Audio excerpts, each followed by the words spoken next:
I'm your chair talk host Nemanja, and this is retrospective from the last week episode that we had with Miloš Milisavljević from Strawberry Energy.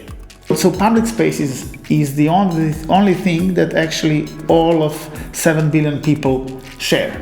And they're full of these pieces of street furniture that actually occupy a huge amount of spaces, and they can actually provide way more value than they do today. I want to ask you to give me some specific innovation that you think that will influence smart cities in the future, that will influence life itself. I think that self-driving as a technology will have a huge impact in how we live, in urban lifestyle.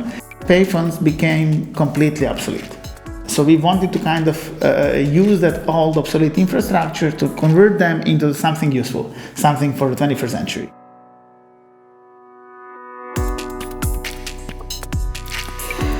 This is Chair, place where we discuss innovations. Today our subject is how to innovate but smart. How to not fall in trap of to make innovation its sole purpose, but to innovate with a function. On this subject, I have a great pleasure to talk with Milena Đorić, Marketing Director for MasterCard for Serbia, Bosnia and Montenegro. Milena's main responsibility is to support development and implementation of innovative business projects, but with traditional and non-traditional partners. From financial, merchant and institutional sectors. Besides that, in the same time, you ensure relevant location positioning for global brand assets. So prior to this position, you gained professional experience across various industries throughout working on prestigious marketing agencies. So Milena, welcome to Chair. It's a great pleasure to have you here today. Nice to meet you here. I want to start with a question regarding your role in MasterCard of Regional Marketing Director. You have a great experience prior MasterCard.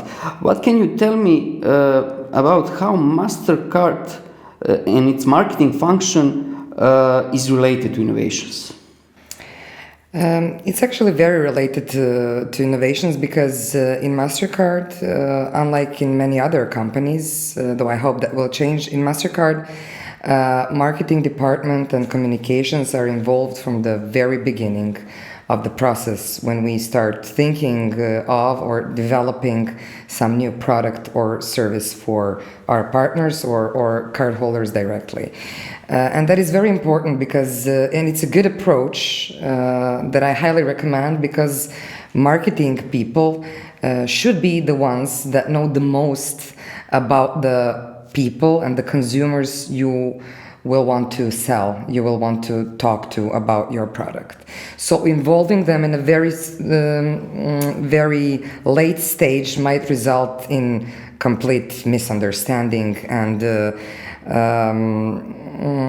you might even do something that is actually not needed for the market at all. So it's important to use insights and data, and that is actually what we do and what marketing is responsible for, and is involved in the strategic process and planning short-term and long-term with other functions in the company. So from the very beginning, and not just when you make the product and then you say, come on, marketing guys, we need a campaign now, you have to launch it, and you come there and you're like, you don't know what it is, what the product is. Why did they make it? Why do people need it? I know that marketing people are often coming out of those meetings when they call them in the end of the process and are like, what are we going to do now? Like, what did they make? I don't understand this product at all. So, of course, I'm a bit exaggerating, but it is very often a feeling that you're coming at the very end when there's nothing you can really do to change things and to help. And MasterCard approach actually shows that it's good to involve marketing and communication people from the very beginning. They can be very valuable. This sounds pretty exciting and challenging. How was it from your perspective? Because you needed some completely new set of knowledge and skills. Yes. It was very exciting, and it continues to be exciting actually still. Well, since I came from the from advertising agency where I worked before Mastercard, though I was working on Mastercard even there, so that is how the switch was made. Get some idea. I went to the dark side, as they say, when you go working for the client. But no, actually, I went to the awesome side, and it was one of the best decisions ever. It's very different working in a company than working in an advertising agency, because in the agency you have perspective only of strategic communication, because that is how agencies are set to function, and I think that will also change. Agencies have to know more about the very business and technologies that their client is using, no matter from what industry the client comes.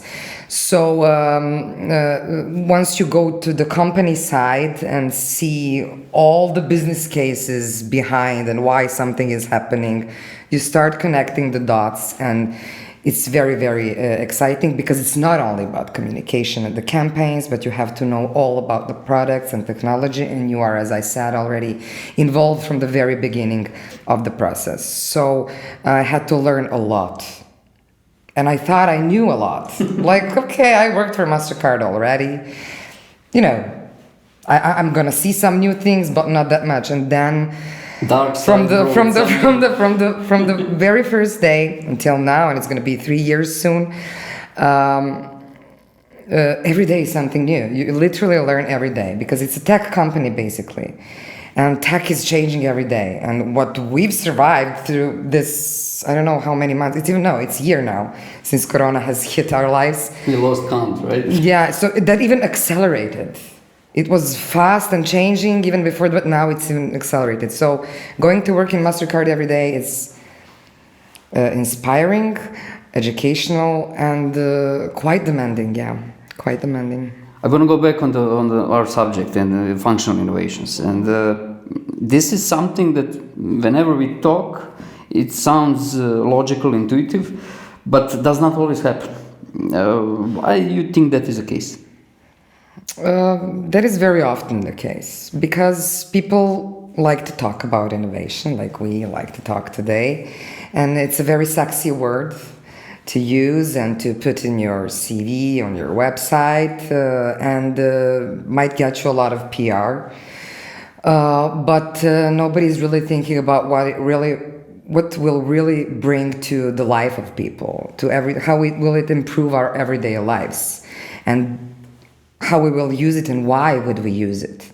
So it's like something like landing on the moon. I love that example.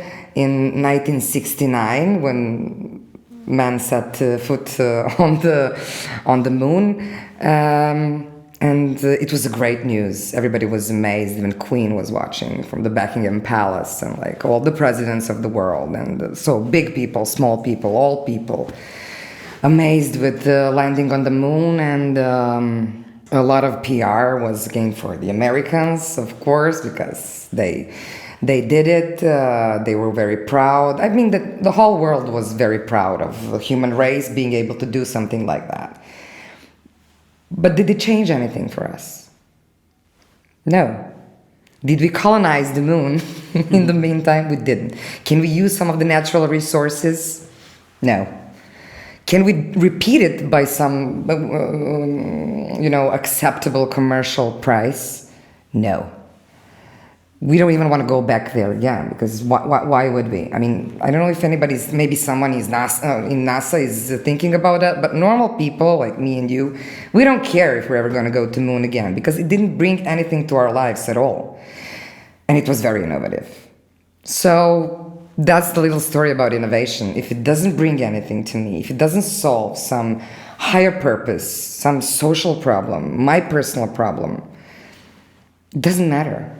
It will not matter. It's great that you mentioned this example, because I'm sure you know that those days it's on the Twitter all around. It's all about Elon Musk and how he became one of my favorite guys. Yeah. So the story with him is actually that same story. In the 60s, NASA sent people to the moon, and there was no function in that besides sending people to the moon. And now he's trying to do again, but With the purpose. With the purpose. Will he succeed? I mean, we'll see. Nobody can. So I do respect dreamers, and I do respect people from NASA that dreamed of landing their foot on the moon. But the thing is that they didn't have really a plan what to do further with it and what will it bring.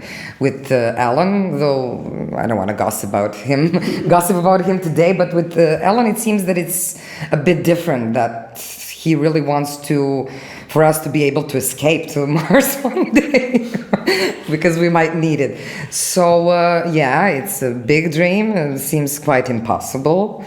But with everything I'm reading about it, and I do, but he has a high purpose. So it might be a functional innovation one day. Let's see. To go back from the Mars to fintech and the thing that you do, since we are talking about functional innovations in that sense, I want to mention mobile wallets. This innovation, it's basically influencing the world all around. But here in Serbia and in the region, we are a bit behind the rest of the world. My question to you is this a problem or this opportunity in hidden? It's not a problem at all. But what I would like to start with is the drama that is going on around how much we're using our mobile phones. So, when you get those reports every week. Yeah. Like you spend an Digital average of well-being, right? yeah, you spend 2-3 hours average, and you're like panicking, like, what am I doing with my life? I'm spending on. I would like to say to all of those people, relax and enjoy the amazing device that can is enabling you to communicate with people in so many different ways, to read and respond to emails, to listen to any song you think of at the moment, to smile at the memories in your photo albums, to send hugs and kisses in this crazy and chaotic world when now we cannot even see each other. So enjoy mobile phones, and now you can even pay with them. So it's just another function of a great innovation that mobile phone itself was, and that we should be happy for having it. So the thing is that you're not spending your time on mobile phone just staring at Instagram. I hope you don't. You also read news, watch TV series, TV shows, movies. There's a whole bunch of stuff in a mobile phone that are very useful to you and makes you informed. Finding a balance is the key, but mobile phones are great, and as I said, now you can even pay with them. The fact that we have Apple Pay since July 2020, I believe, is amazing, not because Apple Pay itself, but because there are many other mobile wallets that are just as good. So it's a bit of, like, oh, Apple Pay, but it's great. It has an awesome user experience. They've set some standards in that way, but banks are starting to develop awesome issuer wallets as well. Of course, having as a reference Apple Pay. And what is important about it is that their users, so we have mobile wallets for a few years now in Serbian market concretely. But once Apple Pay came, because they have that kind of users, it really started being used more. And it actually showed that we were ready with the infrastructure for contactless payments, that we did good education and preparations and everything that preceded the launch of Apple Pay. And now we are among 20% of the countries that actually have it enabled for cardholders. So Apple Pay is important because it gave visibility. But further scaling of mobile wallets is still ahead of us, and it's not a problem that it's not still big in absolute numbers. It's a great opportunity, and it is here to stay.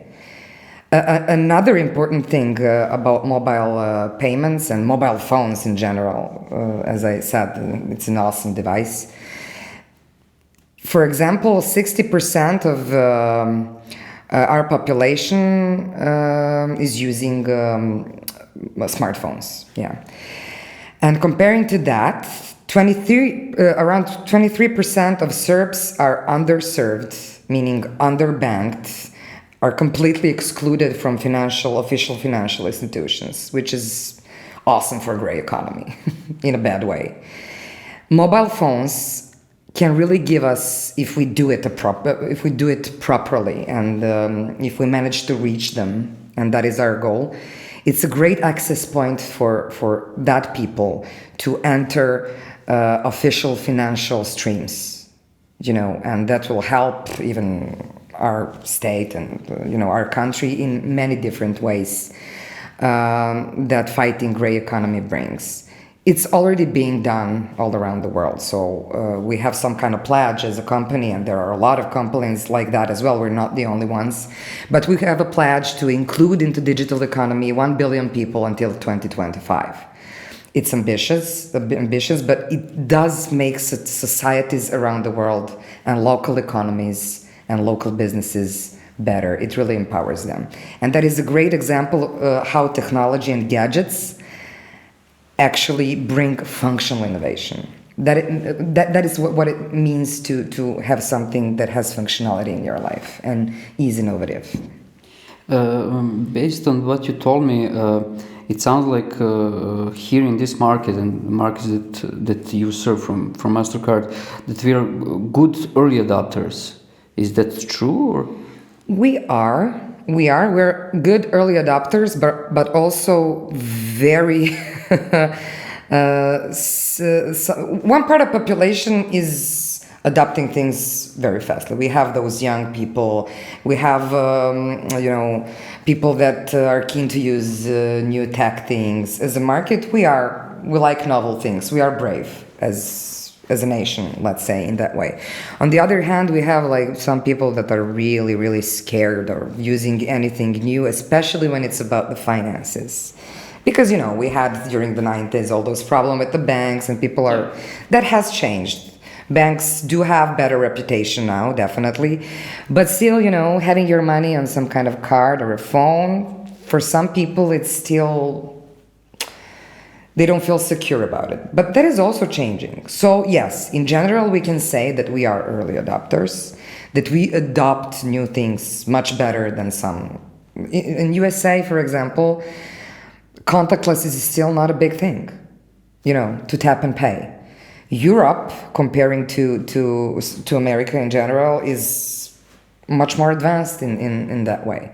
And Serbia has I believe 98% of coverage with contactless POS terminals. That's awesome. Yeah. But it took 10 years. So when you work hard, you make it happen with other partners on the market, of course. But we do adopt things. I will be free to quote you from our preparation for this chair episode. And you told me that MasterCard, it's all about innovation.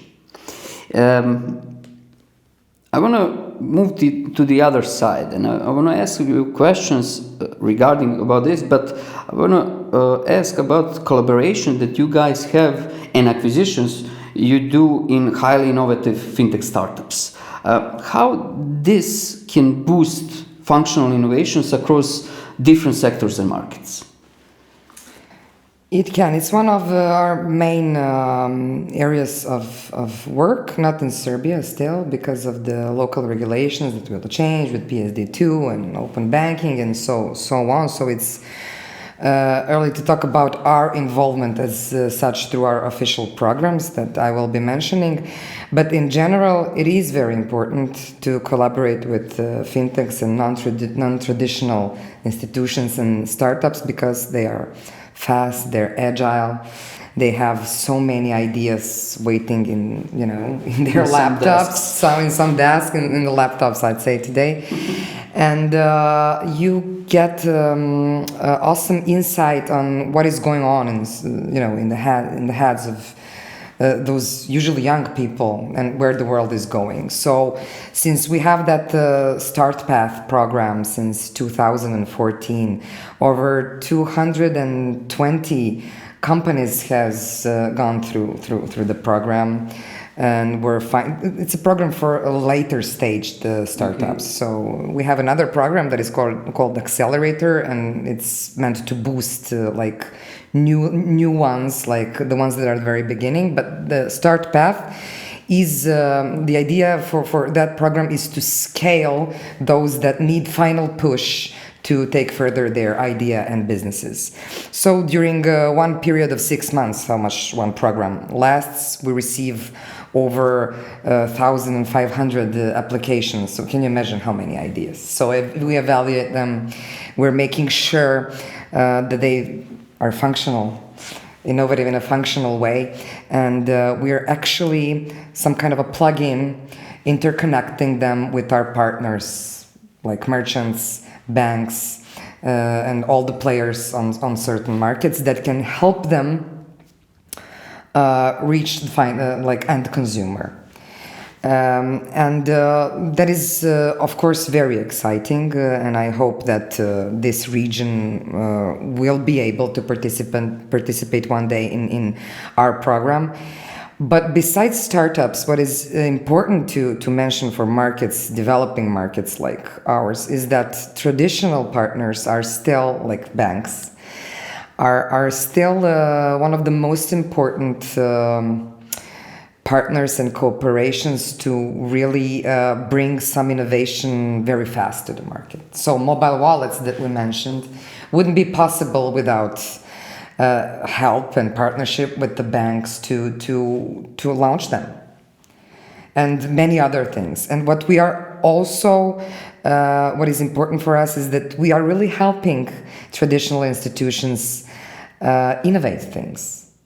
So we bring the idea and we say, let's do it. And usually, and we're very happy for that, they recognize that it's a good thing to do, and we inspire them, we'll help them in many different ways. And that is how we bring consumers something new to the market with the very pioneer projects. So one day they will also open to fintechs and startups, and it will additionally boost their business, and they'll see that once it comes, because competition and diversity can only make things better. And that is the thing with startups and fintechs. You mentioned about them, and they are agile and fast, and MasterCard is innovative company, but it's a big company. But I'm sure that you're much faster and agile than banks, but you're less agile than startups. Basically, you're the bridge between those two. Yes, how hard is that? We are a plug-in. Yeah. How hard is that role to bridge that gap? Well, everybody has its pace in that game. So I wouldn't say that banks are slow. It's different. They're traditional. They have many different customers and clients, so they have to be careful. They have to evaluate things more carefully, and we are there also to evaluate for them some fintechs, ideas, and startups, and guarantee, and be some kind of a guarantee for them that is safe and okay thing to do. So banks are as fast as they should be for the market where we are. As I said, regulations are going to be changing things. New game players will be changing things, but it's not easy to be the bridge. But actually, we have a system of how we do it, and we know all our partners very, very well, and they trust us. So it's exciting. It's not easy, but it's not like the hardest thing on the world. It's a nice thing to do. I want to move to the future and the vision, and ask you, because whenever I have a leader here, it's interesting talk about the vision.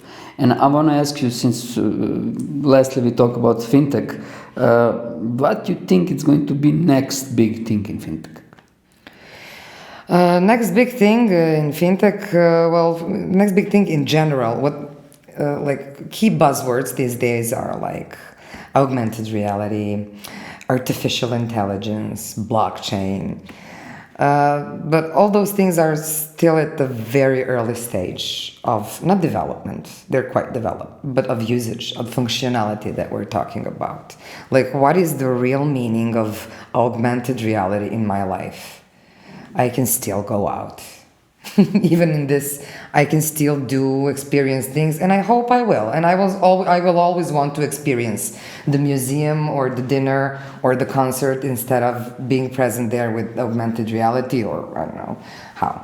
So and that will also change, because my kid, for example, will maybe be interested only in virtual experiences and artificial intelligence. So it's a thing to come. It still hasn't found its full usage in everyday life. In some industries, like event industry, it did in a way, but because of this year. yeah, but in everyday lives, it doesn't solve any of my problems, really. What does solve many problems and is still to scale, to even become bigger, is biometry. And it is the next big thing, because it's kind of already here. You are using it already to unlock your iPhone or other phones as well. So with your face recognition, with finger recognition. So it's one of the really, it's getting momentum in security of payments, because authenticating and approving the transaction with your face means that only you can do it.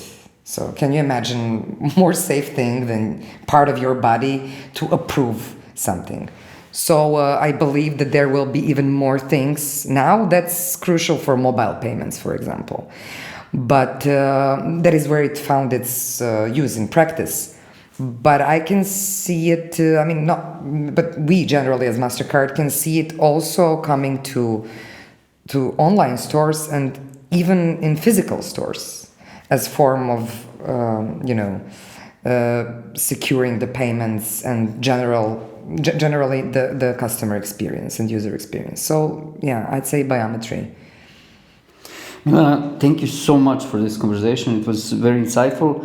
And for everybody out there, if you enjoyed today's episode, please subscribe and see you next Thursday when we talk about some new innovations. Thank you.